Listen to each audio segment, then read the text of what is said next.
Canaco Tips, la ruta al conocimiento empresarial. Bienvenidos.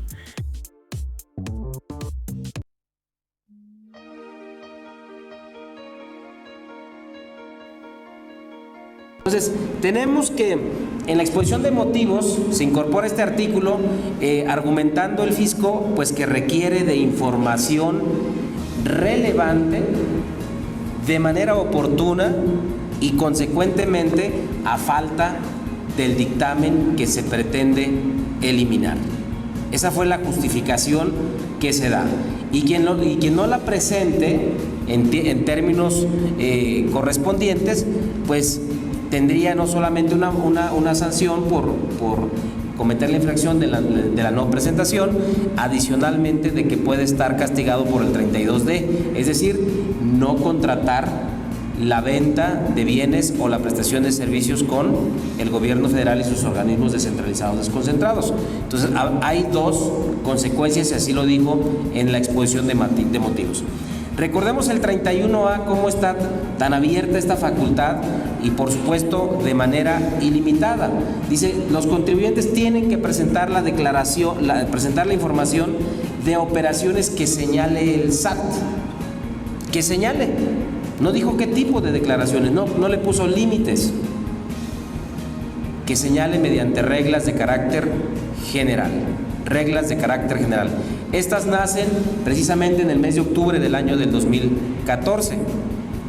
Después se modifica, acordémonos que la primer vigencia que se tuvieron fue precisamente al 31 de octubre y luego en su página web se prorrogó a enero y luego en la séptima modificación a la resolución miscelánea del 2014 aparentemente está prorrogada su fecha de cumplimiento para finales de abril del 2015 respecto del 2014.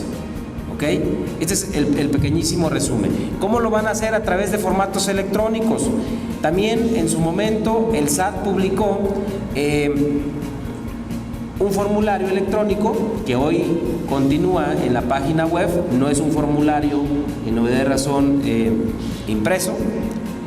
Es un formulario electrónico que se traduce al final del día en un archivo en Excel, ¿no? Entonces, hoy tenemos vigente una regla que es la 2.8116 conforme a la resolución miscelánea 2015 y que, insisto, en el año anterior, 2014, estuvo vigente otra regla en los mismos términos. Esta regla me dice, ¿sabes qué? Para el cumplimiento de la obligación que está en el 31A del Código Fiscal de la Federación, esta la tienes que presentar mediante la forma oficial 76, ¿ok? Y la vas a presentar de manera trimestral, de primera instancia, dice, en abril, julio, octubre y en enero del ejercicio siguiente al que corresponda el último trimestre en dado caso, ¿verdad? Hay una incongruencia en el cuerpo de esta regla de carácter general.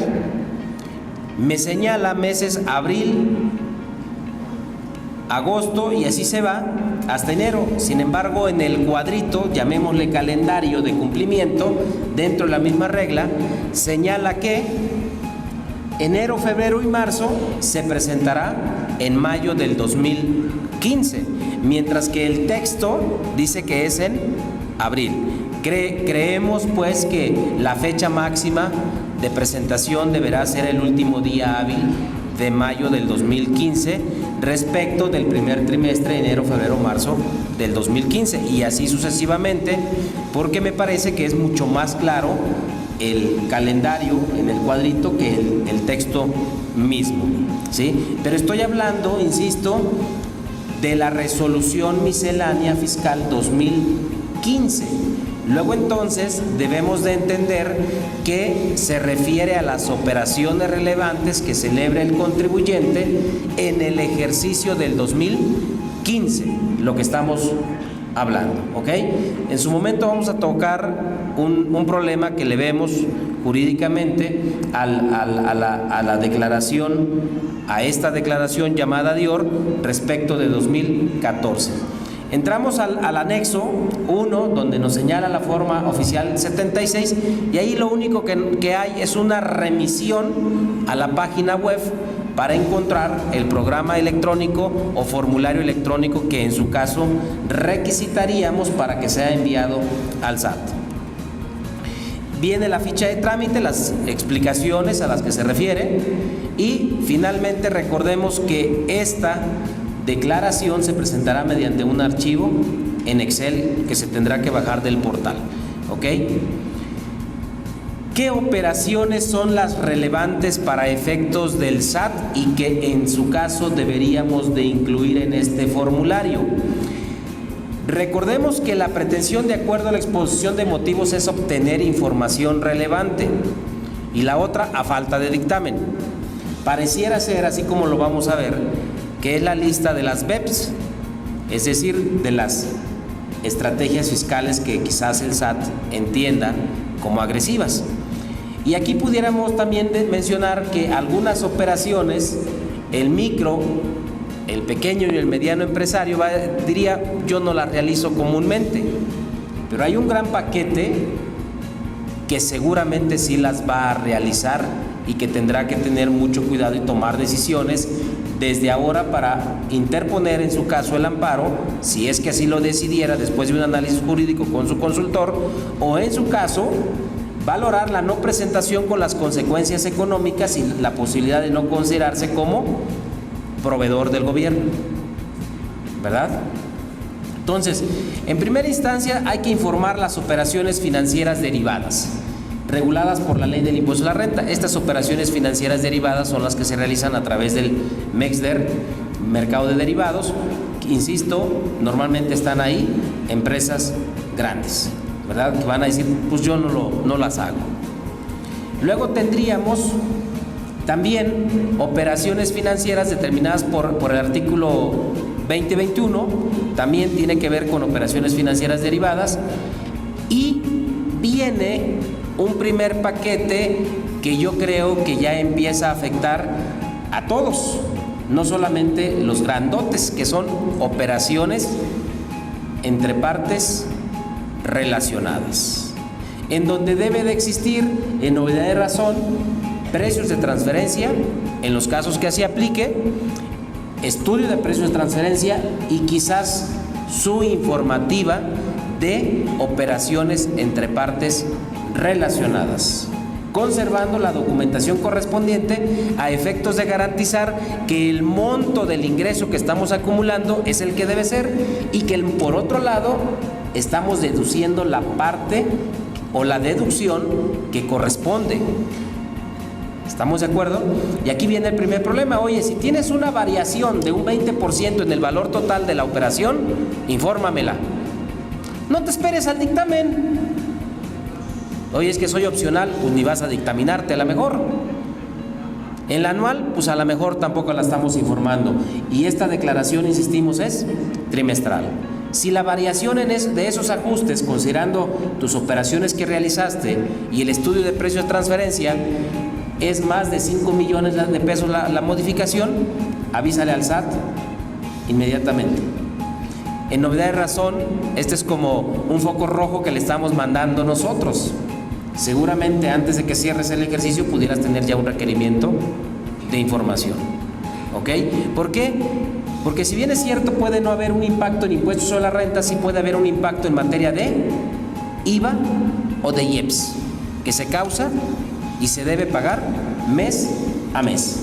Y el IVA y el IEPS con un periodo mensual sí puede ser susceptible de revisión antes de que se concluya el ejercicio fiscal.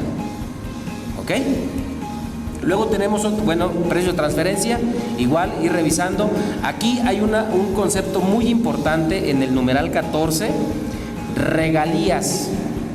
Hay muchas operaciones entre partes relacionadas que se sustentan en activos intangibles, llámese marca, patentes, derechos de autor, y se están pagando. El fisco quiere saber trimestralmente el pago de regalías que se están realizando a partes relacionadas. en novedad de razón por lo mismo. Y luego viene otro paquete, el paquete C, cambio de socios o accionistas de manera directa. ¿A quién le está hablando? A las personas morales. Oye, ¿cuáles? Todas las personas morales. Oye, y si muevo el 1%, informas. Oye, el socio es el socio minoritario, la piedra incómoda del zapato, porque antes me exigían tener 5 socios, 0.01%, lo informas. No está hablando de montos, ¿ok? Está hablando de un acto. No está hablando de importe o efecto en retenciones o en impuestos sobre la renta. Nada que ver, es un acto. Cambio de socios o accionistas de manera indirecta. Este es muy grave, creo yo, porque es prácticamente imposible de cumplir. ¿Cómo me voy a estar enterando que mi holding o subholding tiene a su vez movimientos? Más bien el que informa soy yo a mi holding, no mi holding me informa a mí. ¿Me estoy dando a entender? Entonces va a ser muy difícil que la controlada esté dándose cuenta de los movimientos de su controladora. Sin embargo, está previsto. Enajenación de acciones. Cualquier tipo de enajenación de acciones. Ojo, muy importante. Estamos en el ámbito fiscal y no en el ámbito jurídico, en el derecho civil o mercantil para entender este término. Acuérdense qué es lo que se entiende para efectos fiscales enajenación. ¿Ok? No es la simple compra-venta de acciones.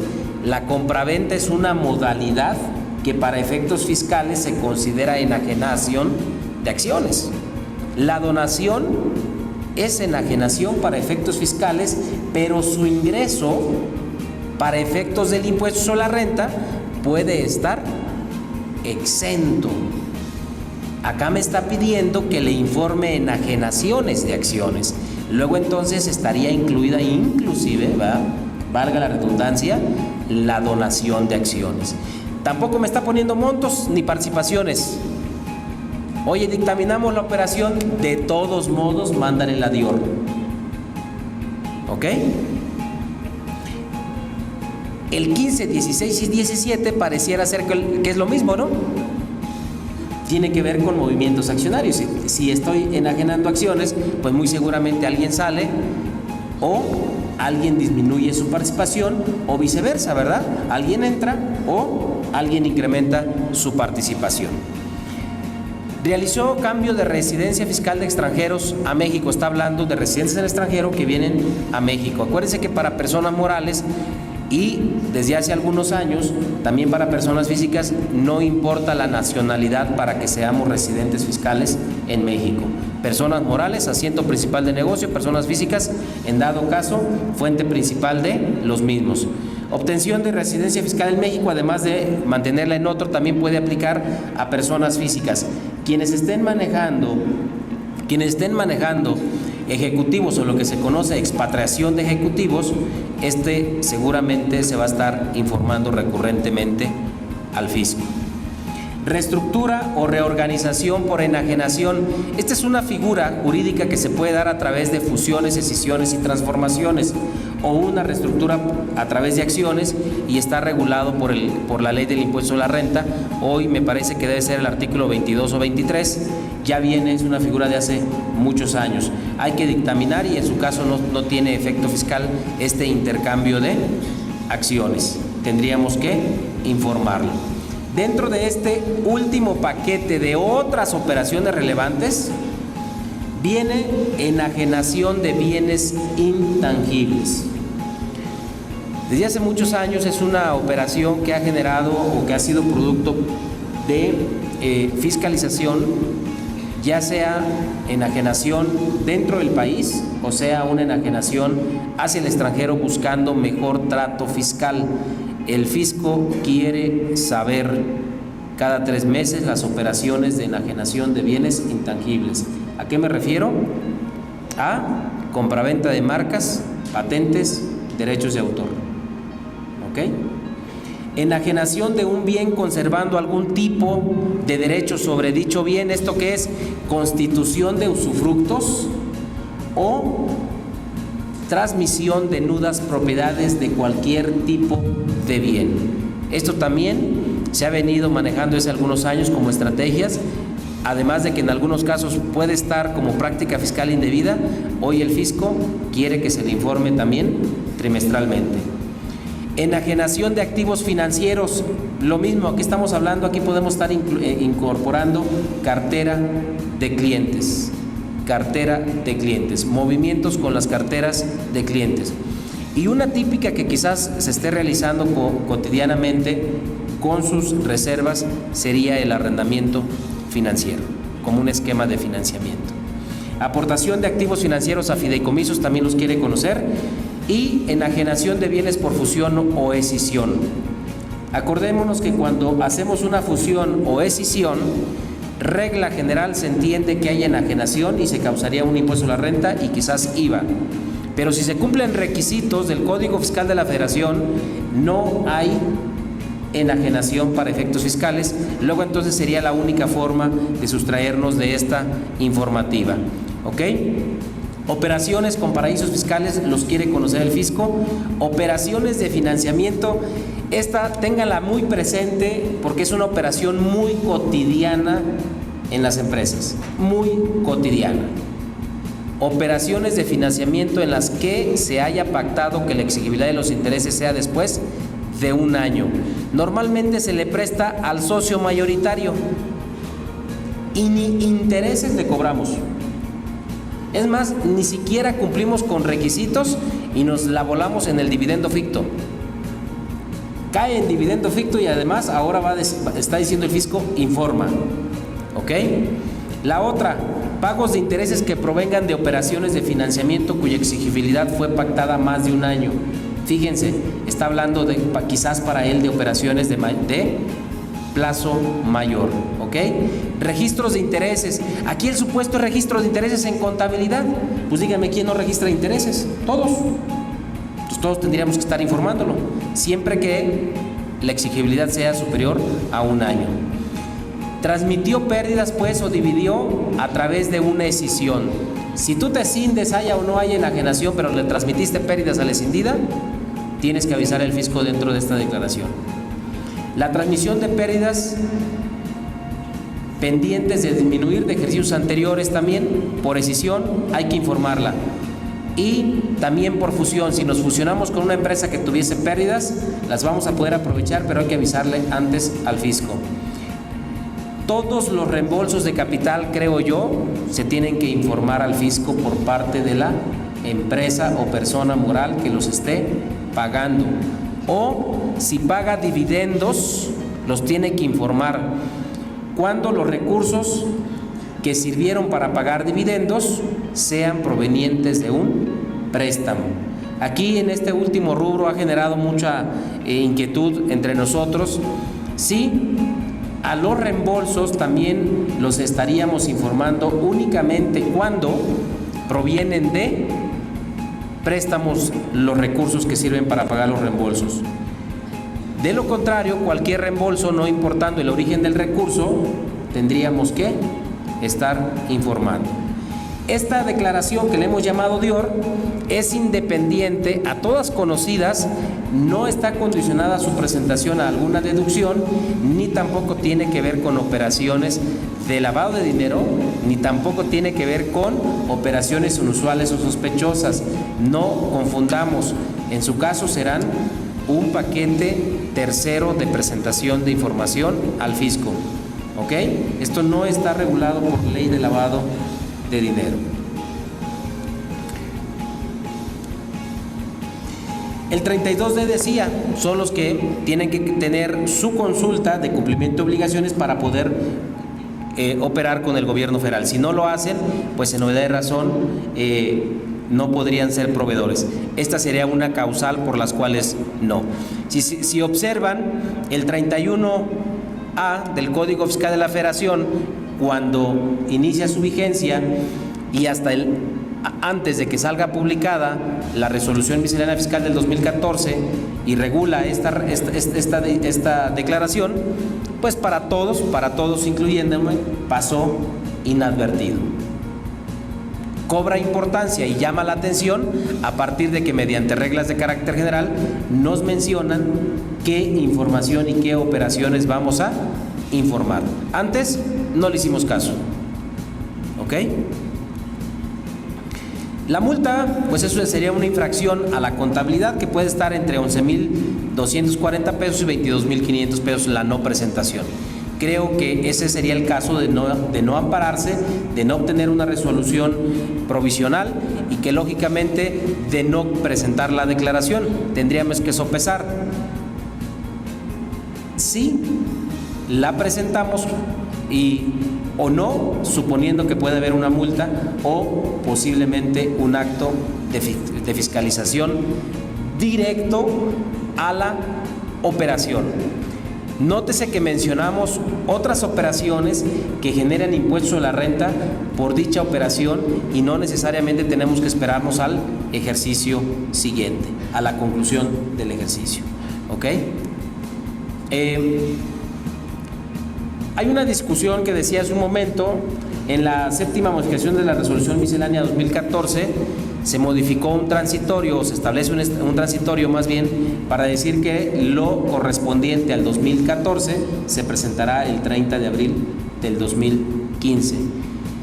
Este transitorio no está incluido en la resolución miscelánea fiscal 2015 y la vigencia de la resolución miscelánea fiscal 2014 concluyó precisamente el 31 de diciembre de 2014.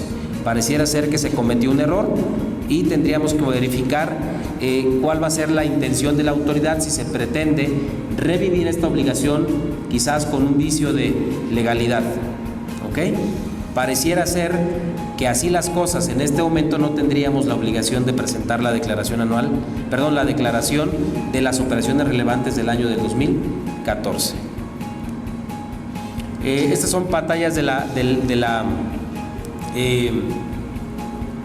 página web del SAT. ¿Ok? Aquí está el artículo 9º transcrito del transitorio de la séptima modificación. Y no sé si me queda un poquito de tiempo o 2 minutos. 2 minutos los aprovecho entonces. 1 minuto para cada tema. Condonación de multas. En el Código Fiscal de la Federación del 2014, ¿verdad? Y hoy, 2015, existe una facultad discrecional en el artículo 74 del Código, donde se faculta al SAT a condonar multas y le faculta para que emita las reglas de carácter general para que opere esta facultad. Esta me parece que es un beneficio que hay que utilizarlo, sobre todo para aquellos contribuyentes que han sido sujetos de ejercicio de facultades y que deseen autocorregirse antes de que les determinen el crédito fiscal, es decir, les notifiquen la resolución determinante conforme al artículo 50 del Código Fiscal de la Federación. Si lo hicieren y pagan la totalidad de la contribución con su actualización y recargos en una sola exhibición a satisfacción de la autoridad, les deben de condonar la multa a su 100%. A su 100%. En el año del 2014, en diversos clientes lo hicimos y se logró. En los casos que lo negó, nos fuimos a acuerdos conclusivos, que sería el segundo tema, o el segundo microtema que les quiero comentar. Nos fuimos a acuerdos conclusivos y ahí la autoridad inmediatamente aceptó la condonación de la multa. Los acuerdos conclusivos se interponen o se solicitan, más bien, porque no es un medio de defensa, sino es eso, un convenio, un acuerdo entre contribuyente y autoridad sobre algunas controversias. Antes de que se presente, se notifique la resolución determinante del crédito fiscal, se ponen de acuerdo las partes, se firma un convenio y se acaba el problema. Entonces, dependiendo del asunto, vale la pena, en lugar de ir a un recurso de revocación o en lugar de ir a un juicio de nulidad, antes valorar el acuerdo conclusivo solicitándosele a la autoridad, que sería en este caso la PRODECON. ¿Ok? Con esto concluyo mi participación. Muchas gracias.